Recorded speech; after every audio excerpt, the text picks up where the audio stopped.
विश्वं दर्पण दृश्यमान नगरी तुल्यम यांतर्गतम पश्यनात्मनि माया बहिर्बोधभूतं यथा निद्रया साक्षात् कुरुते प्रबोध समये स्वात्मानं मे वाद्वयं तस्मै श्री गुरुमूर्ते नमः इदं श्रीदक्षिणामूर्तये ओम।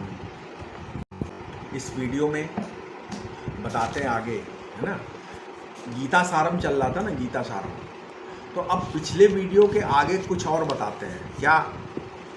देखो, घट की उत्पत्ति के पूर्व घट असत था, नहीं था, और घट की उत्पत्ति के समय उस असत से सत का आविर्भाव हुआ, अर्थात असत का अभाव हुआ। समझ में आया? तथा घट के ध्वंस के बाद सत का अभाव, सत भाव का अभाव हुआ कि नहीं हुआ? अतः असद प्राग भाव के प्रतियोगी घट की कारण व्यापार से सत्ता हुई कि नहीं हुई? और कारण के नाश से उस सत का अभाव भी हुआ। फिर ये कैसे कहा बोलते हैं, ना सतो विद्यते भावो न भावो विद्यते सत्ता। क्यों कहा? अर्थात असत वस्तु कभी की सत्ता कभी नहीं होती और सत का कभी अभाव नहीं होता। ये क्यों कहा? मतलब ये मतलब है। तो उभयोरअपि, उभय अर्थात क्या होता है? सत और असत का अंत, है ना, अर्थात मर्यादा। उभय अर्थात सत और असत का अंत अर्थात मर्यादा, नियत रूपता। जो सत है वो सत ही है और जो असत है वो असत ही है। ऐसा श्रुति, स्मृति और युक्तियों, लॉजिक से विचारपूर्वक तत्वदर्शियों के द्वारा देखा गया है। अब वेदांत के अनुसार श्रुति के अनुकूल ही तर्क होने चाहिए। समझ में आया? स्वानुभूति के अनुसार तर्क प्रस्तुत करना चाहिए, कुतर्क नहीं करना चाहिए। इसलिए पंचदशी में छठे अध्याय के 6:30 के अनुसार क्या है? क्या लिखा? स्वानुभूत्य अनुसारेण तर्कत्यात् मां कुतर्कत्याम।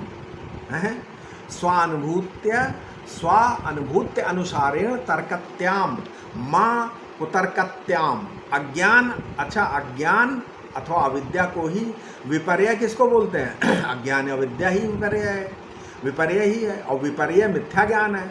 अच्छा, विपर्य भी 5 प्रकार का होता है: अविद्या, अस्मिता, राग, द्वेष तथा अभिनिवेश। तो यहाँ पर तू शब्द है ना, वो ये बताने के लिए है कि एकांत रूप से कि ना कि अनेकांत रूप से, है ना। अनेकांत का क्या अर्थ है?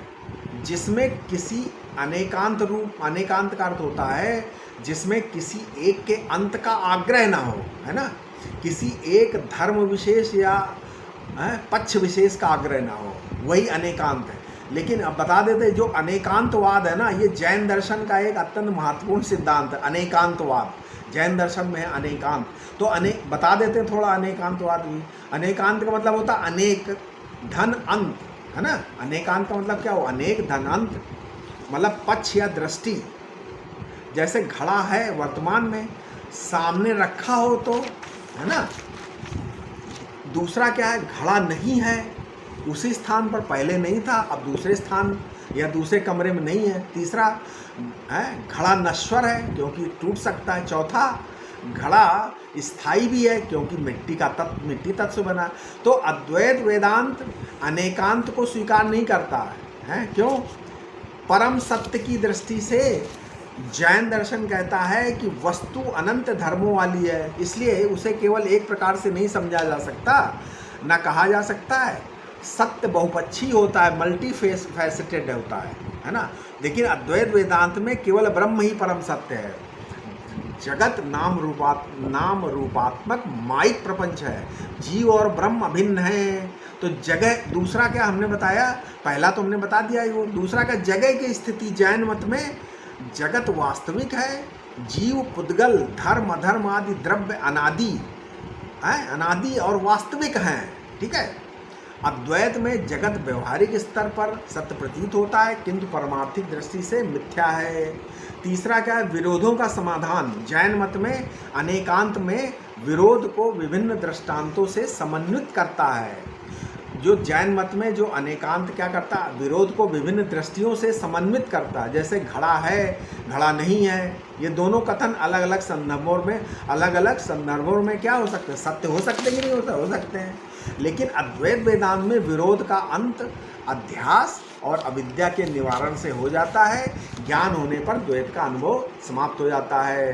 चौथा, आत्मा की संख्या। अब देखो, जैन दर्शन में अनंत जीव हैं और प्रत्येक जीव एक स्वतंत्र सत्ता है, लेकिन अद्वैत दर्शन में क्या है? आत्मा ब्रह्म वास्तव में एक ही है, अनेक जीव उपाधि जनित प्रतीतियां हैं। पांचवा, मुक्ति।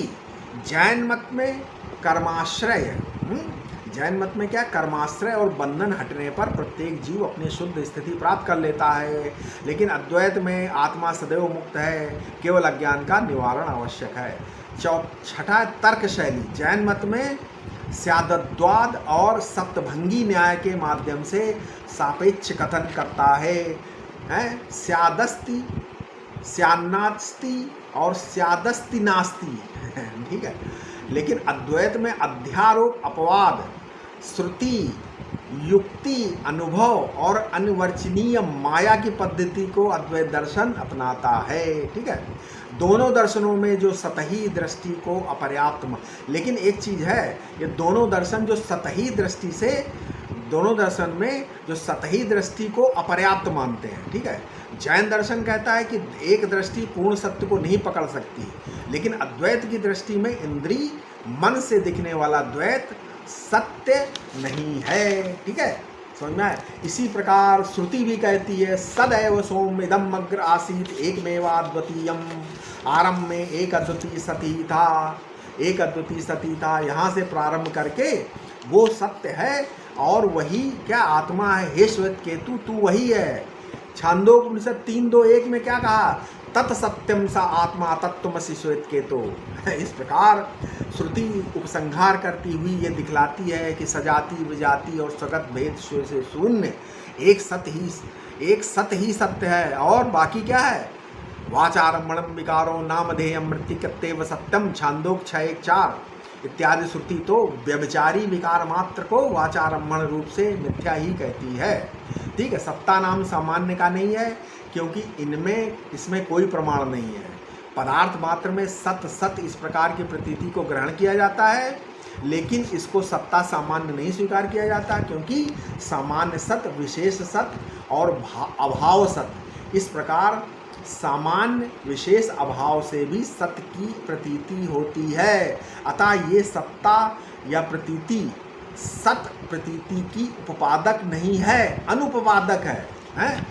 इसके पदार्थ मात्र में व्याप्त सत्य ही सामान्य है। ठीक है।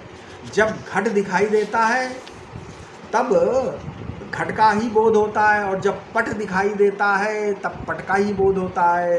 किंतु घट तथा पट की जो भिन्नता या भेद है वो किसी भी इंद्रिय के द्वारा दिखाई नहीं देता।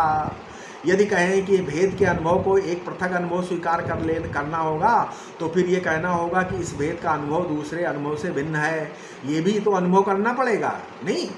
तो किंतु ये इस भेद को किस इंद्रिय के द्वारा ग्रहण किया जाएगा? तो ये तो अनावस्था दोष उपस्थित हो जाएगी।